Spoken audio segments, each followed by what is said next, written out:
जिंदगी में कभी बेटी से माँ का सफर, रोने से खामोश कराने का सफर।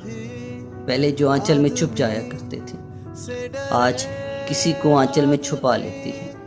पहले जो उंगली पर घी लगने से घर को सर पे उठा लेती थी, आज पूरा हाथ जल जाने पर खाना बनाया करती है। पहले जो माँ माँ की आवाज से पूरे घर में गूंजा करते थे, आज माँ सुनकर आहिस्ता से मुस्कुरा देती है।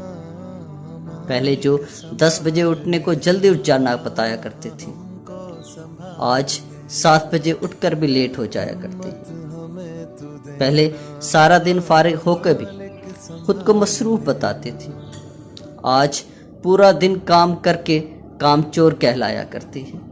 न जाने कब किसी की बेटी किसी की माँ में बदल के, कब माँ Likey